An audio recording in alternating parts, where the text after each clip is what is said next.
வணக்கம். நான் சரஸ்வதி மோகன்ராஜ் பேசுறேன். இப்ப நான் வச்சிருக்கிற கார்டன்ல செடிங்கலாம் இப்ப தான் துளுத்து கொஞ்சம் உயரமா வர ஆரம்பிச்சிருக்கு.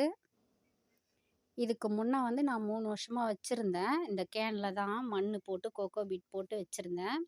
அப்ப வந்து நானு எவ்வளோ மண்ணு போட்டிருக்கேன் பாருங்க. இது வந்து 3 வருஷத்து மண்ணு. இந்த கேன்ல இருக்கிறது வந்து 3 வருஷத்து மண்ணு. இதில வந்து தழை வந்து அடியில போடாம நான் வந்து கோகோ பீட்டும் வெறும் உரமும் தான் போட்டு வச்சிருந்தேன். பழைய மண்ணும் தான் போட்டு வச்சிருந்தேன். பழைய மண்ணுலாம் இத கலந்து வச்சிருந்தேன்.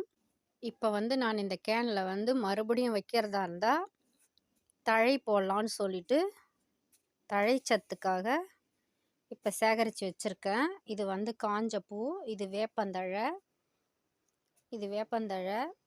இது கொத்து கொத்தா அப்படியே எடுத்துட்டு வந்து வச்சிருப்போம் வீட்டுக்கு.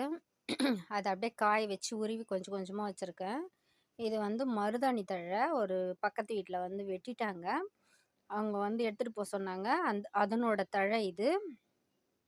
இது வந்து வேப்பந்தழை அரைச்சு வச்சிருக்கேன். வேப்பம் புண்ணாக்குக்கு பதில் யூஸ் பண்ணிக்கலாம்னு சொல்லிட்டு. இது மாங்காய். மாங்காய் கிளை வந்து நம்ம மாங்காவும் வேப்பந்தழையும் வந்து ஒரு ஒரு கொத்து செவ்வாய்க்கிழமை வெள்ளிக்கிழமை கொண்டாந்து வைப்பாரு எங்கள் வீட்டுக்காரு. சாமி கும்பிட்றதுக்காக வாசப்படில் வைப்பார்.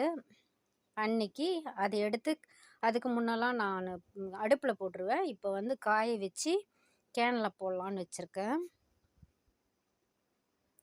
இதெல்லாம் கூட காய வச்சுருக்கேன். மாங்காய், வீணாக போன தேங்காய். இது வந்து நாகப்பழம் சாப்பிட்டுட்டு அது கொட்டை வச்சு காய வச்சுருக்கேன். இதை எடுத்து அரைச்சி நம்ம எப்படி செடிக்கு கொடுக்கலான்னு அப்புறமா காமிக்கிறேன். இப்போ இது வந்து தழைச்சத்துக்காக காய வச்ச தழைங்க.